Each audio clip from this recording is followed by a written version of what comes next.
तमाम शिक्षक शिक्षिकाएं, तमाम हमारे प्यारे छात्र छात्राओं और इस क्षेत्र के आज के इस कार्यक्रम में उपस्थित तमाम हमारे साथी हैं, आप सभी को नमस्कार। आज पारसनाथ कॉलेज, बिल्कुल पारसनाथ का जिक्र आता है तो किसी भी शख्स के सामने गांव की तस्वीर आती है। वो गांव, उस गांव में खेती के माध्यम से हल चलाकर अपनी जीविका का उपार्जन करने वाले किसानों की तस्वीर सामने आती है और उसी बीच एक तस्वीर आती है उसी किसान परिवार की बहनें भाई लोग अपने कंधे पर केवल बस्ता लेकर नहीं, उस परिवार की एक उम्मीद को लेकर इस विद्यालय की दूरी को तय करते हैं। काफी कम उम्र में उनकी आंखों में बहुत लंबे लंबे सपने होते हैं और उस सपनों को पूरा करने के लिए वह एक रास्ता ढूंढते हैं। वो रास्ता आपके शिक्षक होते हैं। आप अपनी उम्मीदों को, अपने सपनों को लेकर यहाँ तक आते हैं और आज इस कॉलेज प्रांगण में मैं आप सभी से आग्रह करूंगा, क्योंकि वास्तव में आज अगर मैं आपके बीच विधायक के रूप में खड़ा हूं तो बेशक लोगों ने कहा और वास्तविकता यह है कि इस बार 2024 के सदन में मैं झारखंड का सबसे युवा विधायक हूं। लेकिन मैं युवा हूं इसलिए विधायक नहीं हूं, मैं अच्छा बोलता हूं इसलिए विधायक नहीं हूं, मैं इसलिए विधायक हूं क्योंकि मैंने उस कहावत को पुनः चरितार्थ किया है कि शिक्षा शेरनी का दूध है, जो जितना पिएगा उतना दहाड़ेगा। और पहला झारखंड के इतिहास का भी शायद मैं पहला विधायक हूं जो स्टूडेंट एमएलए। जो लोग भी विधायक बने वो पढ़ाई लिखाई छोड़ने के बाद विधायक बने।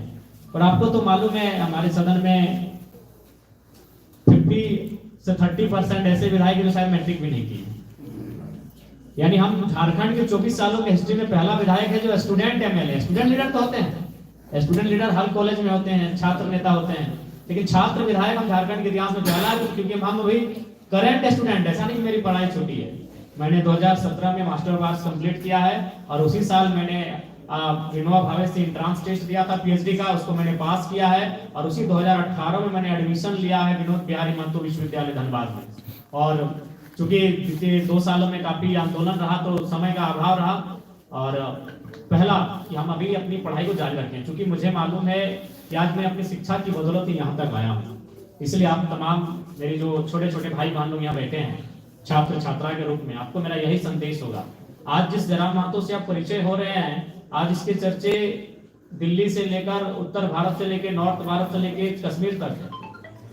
चूंकि आज इस विधानसभा के चुनाव में जो हमारे पक्ष में परिणाम आया है, भले विधायक तो हमारी पार्टी से एक जीत कर गया है, लेकिन काफी ज्यादा वोट आने के कारण पूरी चर्चे हैं। तो उसका कारण यही कि हम पढ़े लिखे थे, पढ़े लिखे युवाओं को हम लोगों ने आगे किया, तो आज ये परिणाम हम लोगों ने हासिल किया है। तो इसलिए आपसे भी हमारी आग्रह होगी कि आप पढ़ाई लिखाई में कटौती ना करें, क्योंकि इसलिए मैं आपको ये संदेश देना चाहूंगा, क्योंकि मेरा मानना है कि आप कम से कम हमसे तो बेहतर परिवार से आते हैं। क्योंकि बहुत सारे लोग शिकायत करते हैं कि पापा की कमाई नहीं है, माँ के पास 2 पैसे नहीं है, इसलिए हम पढ़ाई पूरी नहीं कर पाते हैं। ये शिकायतें आपको अक्सर आती हैं। तो मैं आपको बताना चाहूंगा कि आप हमसे निर्धन परिवार से शायद नहीं होंगे। इसलिए नहीं होंगे क्योंकि मेरे परिवार में मैंने बहुत करीब से देखा, जब मेरा परिवार है तो मैं करीब से ही देखूंगा। मेरे परिवार में 20 साल ऐसा बीता है जहां कोई पुरुष मुखिया नहीं, यानी उस परिवार में आप कह सकते हैं मर्द नहीं। मेरे चाचा थे लेकिन दोनों आंखों से अंधे थे, तो घर को चलाने वाले हो नहीं सकते। यानी मेरे परिवार में मेरे जन्म के बाद से जब तक हम लोग बड़े नहीं हो गए तब तक मेरी माँ ने इस परिवार को संभाला। और अभी किस परिस्थिति में आपको मालूम है, जब मेरा पिताजी का डेथ हुआ था उस समय मेरी उम्र मात्र 2 साल थी। और उससे बड़ा दुख का क्या बात था कि मेरा जो छोटा भाई था वो प्रेग्नेंट में, माँ के कोख में था, उसका जन्म भी नहीं हुआ था जब मेरे पिताजी का डेथ हुआ था। मेरे पिताजी जब डेथ हो गए, उसके अक्टूबर में डेथ हुआ था और जनवरी मेरे भाई का जन्म हुआ था, यानी 4 महीना बाद मेरे भाई का जन्म हुआ था। उसी साल पिताजी का डेथ हुआ था अक्टूबर में और मेरे दादाजी का भी डेथ हुआ था शायद जुलाई में। उसी साल में मेरे दादाजी मेरे पिताजी दोनों दुनिया के छोड़ के चले गए। और ट्रेजेडी क्या थी, मेरे से पहले मेरे 2 भाई बहन थे, वो भी काफी कम 1 साल 2 साल के अंदर उनकी भी डेथ हो गई। यानी मेरी माँ जिसने परिवार को संभाला, वो सोच सकते हैं कि किस कंडीशन में होगी। 2 बच्चे उसका डेथ हो चुका था, उसी साल ससुर जी का डेथ हुआ था, उसी साल वो 28 साल की उम्र में विधवा हो चुकी थी। और उस माँ ने मुझे पढ़ाया, उस माँ ने कभी कंप्रोमाइज नहीं किया। क्योंकि लोग जब आते थे तो बताते थे कि आपका बड़ा बेटा पढ़ने में बहुत तेज है, वो कभी हमको अपना घर का काम नहीं बोली। जहां तक हो सका हमारे लिए 2 पैसा जुगाड़ करके हमको पढ़ाने के लिए कार्य की। तो मैं आपको ये संदेश इसलिए बता रहा हूँ कि मुझे लगता है कि आप जो लोग यहाँ बैठे हैं, कम से कम आपके माता पिता आपको कहीं ना कहीं जुगाड़ करके व्यवस्था करके देते होंगे। तो इसलिए जब भी मन में आपको ये ख्याल आए कि आर्थिक अभाव में आपको अपनी पढ़ाई छोड़ना पड़े, तो एक बार आपको दुनिया नहीं, कम से कम अपने विधायक को याद कीजिएगा, मैं उस जगह से उठकर आया हूँ जहां से लोग सोच नहीं सकते। तो इसलिए कभी भी आप अपना किसी भी बहाना बना करके पढ़ाई को मत छोड़िएगा। ये पढ़ाई आपकी है जो शायद आपको बहुत सशक्त बनाएगी और आपको एक पहचान दिलाएगी। आज उसका उदाहरण मैं हूँ। इसलिए आपसे, और जहां तक एक विधायक होने के नाते मेरा आपको सहयोग करने की बात है, तो मैंने शुरू में कहा है कि आज कल ही मैं उपायुक्त महोदय से मिला, उससे 2 दिन पहले मैं उपायुक्त महोदय बोकारो से भी मिला, और उनसे मैंने फंडों के बारे में जाना कि कौन से फंड विधायक यूज कर सकते हैं। 3 फंड और 4 फंड के बारे में उन्होंने बताया। तो 4 फंड तो इस्तेमाल होंगे ही होंगे।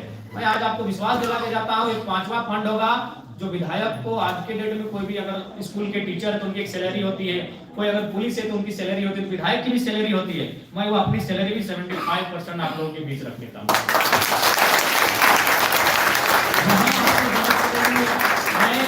और चूंकि मैंने पहली प्राथमिकता शिक्षा को ही रखा, क्योंकि अगर युवा शिक्षित होंगे, भाई बहन लोग शिक्षित होंगे, तो निसंदेह वो अपने अनुसार रास्ता तय कर लेंगे। जब उन्हें हम हुनरमंद बना देंगे, जब उन्हें हम अकलमंद बना देंगे, तो अपने प्रतिभा के आधार पर वो कहीं ना कहीं पे रास्ता बना लेंगे। इसलिए आज आपसे, क्योंकि आप एक ऐसे परिवेश में, एक सुंदर वातावरण में पढ़ने के लिए आते हैं, एक शांत वातावरण है, आप अपने आप को, यही आज समय है आपको तपाने का, अपने आप को गलाने का, ये तपस्या का यही समय है, तभी इसका परिणाम आपको भविष्य में दिखेगा।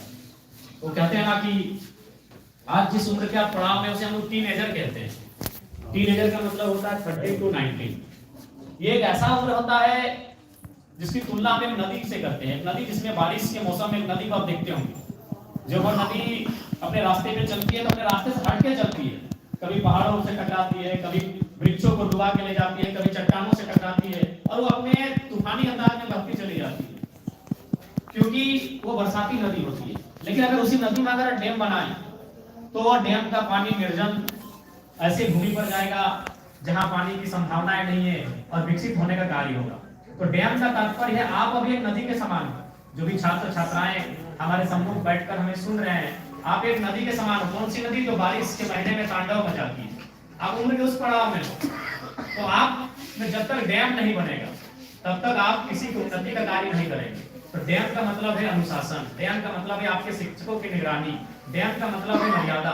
जब आप अनुशासन में रह के अपने शिक्षकों के दिशा निर्देश का अनुपालन करके आगे बढ़ेंगे, तो निसंदेह जिस प्रकार वह नदी और डैम का पानी जब उसे रोककर निर्जन स्थानों में हम लेकर जाकर खेती की बात करेंगे, खेती का काम करेंगे, ठीक उसी प्रकार जब आप अनुशासित होकर आगे बढ़ेंगे, तो निसंदेह आप अपने साथ साथ, अपने गाँव के साथ साथ, अपने समाज के साथ साथ इस क्षेत्र में उन्नति और नाम रोशन करने का काम करेंगे। इसलिए आप सभी से हमारा अनुरोध होगा